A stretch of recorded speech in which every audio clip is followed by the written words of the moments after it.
to the Rich Myers Podcast Show.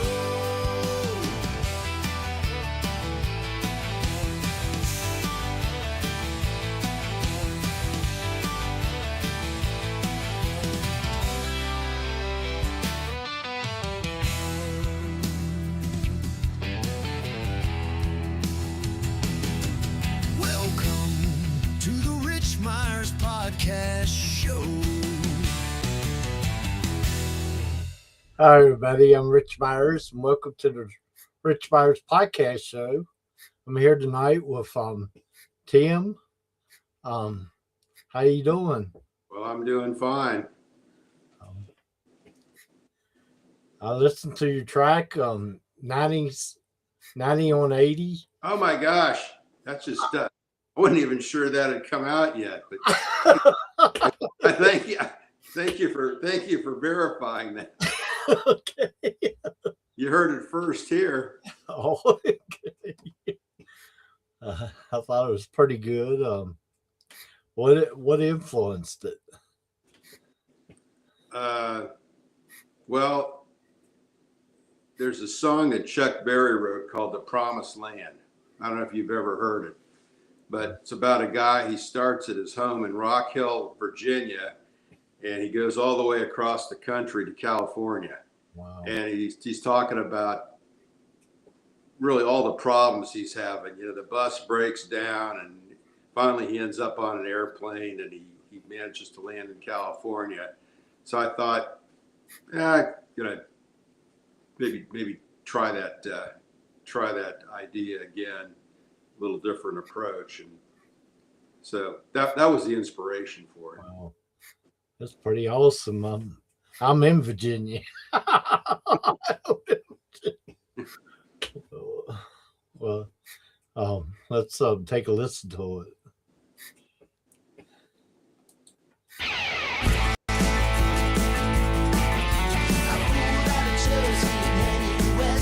I'm putting my CR ties to the test. I made short work of the Quaker State. Ohio, Indiana, getting close to the lake. Chicago skyline shore looks pretty. Illinois to Iowa, across the Mississippi. North Black rail yard, bigger than a city. Doing 90 on 80 in the driving rain. Nudging it up until the hydroplane. I'm headed west like a pioneer. Nothing but coast in the rear view mirror. Sometimes I wish you were by my side, but you deserve more than just along for the ride. I'm on the road and on the land, and that's just the kind of guy I am. North of Denver, south of Cheyenne, the mountains are grand and the towers of sand. In the Salt Lake Desert, even lost my life. Almost in Utah to find another wife. Took a little break outside of Reno. Almost lost my shirt in a double wide casino. To a roulette wheel and a chick from Mendocino. Doing 90 on 80 in the driving rain. Nudging it up until I hydroplane. I'm heading west like a pioneer. Nothing but ghosts in the rear view mirror. Sometimes I wish you were by my side, but you deserve more than just along for the ride. I'm on the road and on the land, and that's just the kind of guy I am.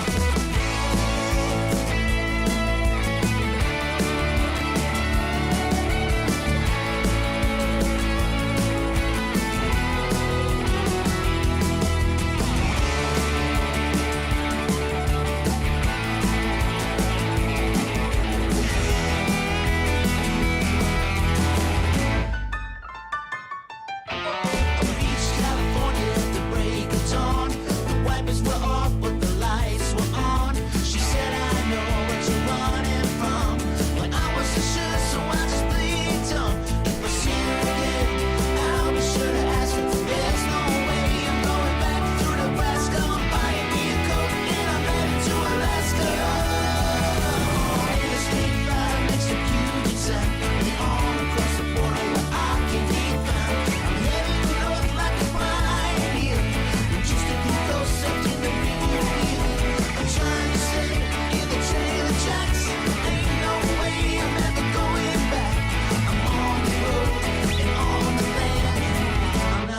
what kind of guy I am. That's a pretty good song. Thank It you. sounded like a Chuck Berry song. Can you tell me about any other songs, concerts, and what's next?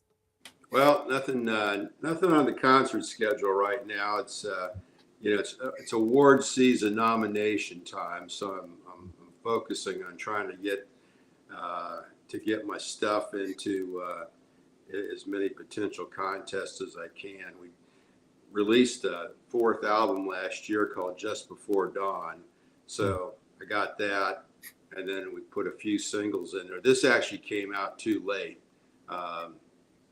Maybe it'll be some other year, but not this year. I'm always working on some new stuff. That's what's going on in my world right now. Can you tell me about your first song you ever created? How old you was? I'm thinking I was 15 or 16. It's the typical. I got a cheap guitar, and mostly just made noise on it. Sure, it drove my parents crazy, but I didn't care. And I started. I think a lot of songwriters start this way. I wrote parodies because I was more comfortable with lyrics than the music. And unless you're Weird Al, that never gets you anywhere. So at some point I thought, well, I'm going to try writing my own melodies. And then I started writing songs. Okay. As your parents in the music? Or No, my dad played a little guitar. He had really a singular talent. He could play any song with 3 chords. wow. And when I was young, I thought, man, that's pretty simple. And then unfortunately, I later on discovered that a lot of songs have more than 3 chords, and it forced me to spend a little more time, brushing up on my musical knowledge. But he did play the guitar, so that was, that kind of gave. The other thing was I'm left-handed, and when I was a little kid, he got me a plastic toy guitar, and I picked it up, like this, and he said, no, you got to flip it around. And I kept going back, and he said, you have to hold the guitar this way. And I'm forever grateful that he made me do it, because otherwise you can't play anyone else's guitar. You go into a music store, you can't try anything unless you're Jimi Hendrix. And anyway, that was, I guess it worked for Paul McCartney. He still, he played left-handed, but it was good that he pushed me to hold the guitar right-handed. Yeah, my wife, she's left-handed, and she's got to do everything backwards. Yeah.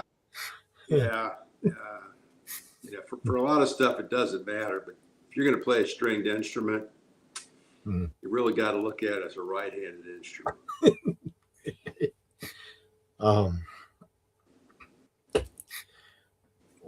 What do you like about being a musician? Well, I like creating. I like taking nothing and turning it into something. I guess you could dispute whether or not I've turned it into something, but I certainly started with nothing. And it's very relaxing. It's very cathartic. You can have a bad day, and you pick up that guitar, and it kind of, the rest of the world kind of just takes a break for a while. And I like that. I'm not married, so I have 4 guitars in my bedroom. Wow.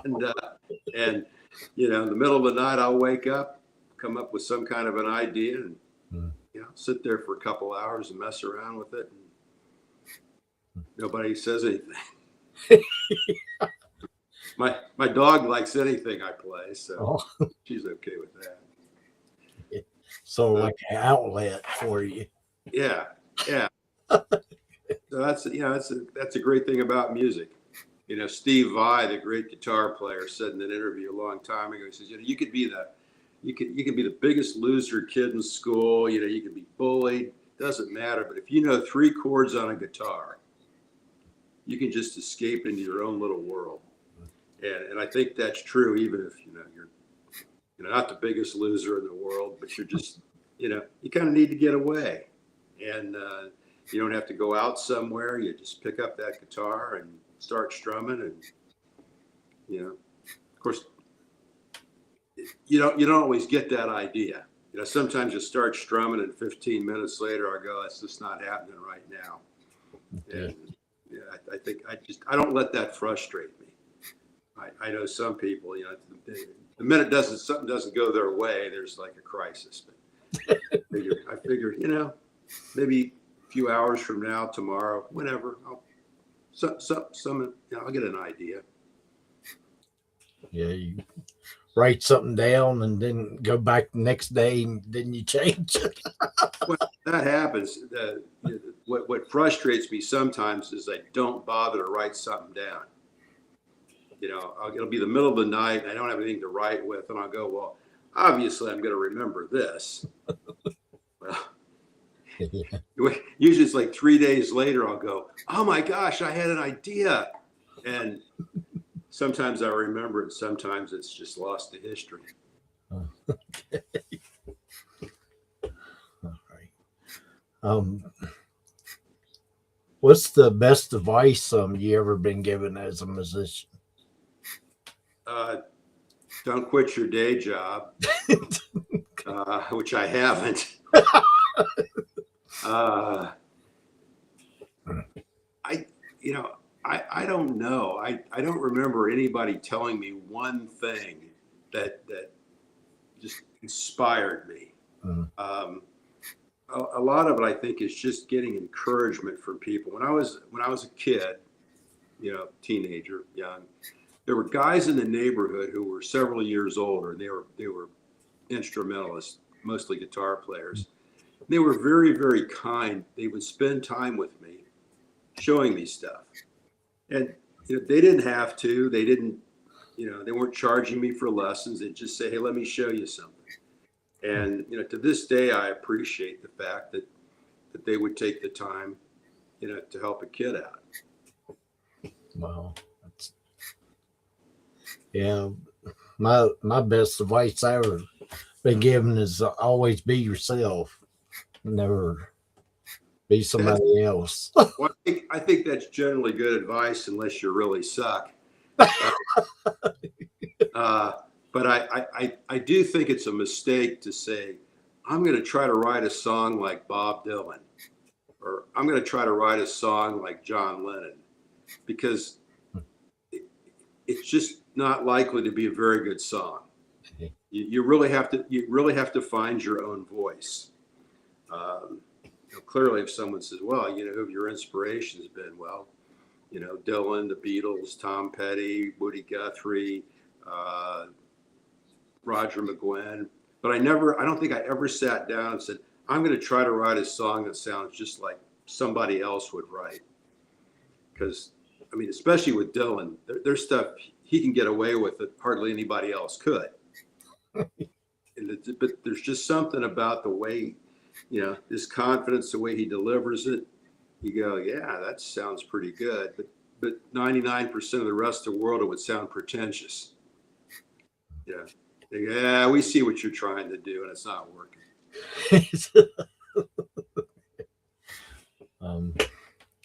If you could tell one thing to your fans, what would it be? One what? If you could tell one message to your fans, what would it be? Well, I'd say thank you. I'm grateful that you're a fan, and thank you for believing in me. And I hope you'll continue to support my endeavor of being, I almost said something stupid like a superstar, but just like a little tiny light out there in the universe. That would be good. It's you got to look at music, and I think art in general is an end in itself. If you go, my whole reason for being here is to like make $1 billion. You're not going to make $1 billion. Hardly anybody is. So you've got to say to yourself, the satisfaction, the reason I'm doing this is because I love it. Now, if you make a few bucks along the way, then well, that's great. You know, if you get people that cheer when you're playing, that's great. But you know, it's the creation of art is generally a very solitary pursuit. You know, whether you're writing a song, writing a novel, painting a painting, you know, it's something you've got to love for its own sake, and hope that you can find enough people that basically have that shared experience. You know, when I like 90 on 80, I'm thinking there's probably been a lot of people who have said, you know, I'm going to leave the East Coast and I'm going to go west. I got no plan. I just know I need a change of scenery. I don't know what's going to happen along the way, and that's really the essence of that song. You know, there's 100 different routes you could take. You know, you could go. You know, my route's kind of straight across the midsection. Chuck Berry's went down through Louisiana and up to California. You know, you could go north. You could go up into Canada. You know, I chose 80 because I thought 90 on 80 was a clever title. Where can people go and see your music videos and events? My website is midnightskymusic.com. I'm on, you know, all the streaming services, Spotify, Apple Music. You can find me there, and YouTube. So I'm pretty accessible. And again, everything goes out under my band name, Midnight Sky. So that's important to remember, because I'm never sure exactly what search term will get somebody to where they need to be, but Midnight Sky will get you there. Okay. When you ain't doing music, what do you like to do? Well, I'm a lawyer by trade. Wow. So I still like doing that even after many, many years. Other than that, you know, like getting out in nature, hiking around, just have a pretty decent social life. So all those things together keep me occupied. You know, and sometimes it's just nice to have some downtime. You know, I don't mind coming home after working and just, you know, turning on the TV and taking it easy. And if I get inspired, I pick up a guitar. If I don't, I probably fall asleep.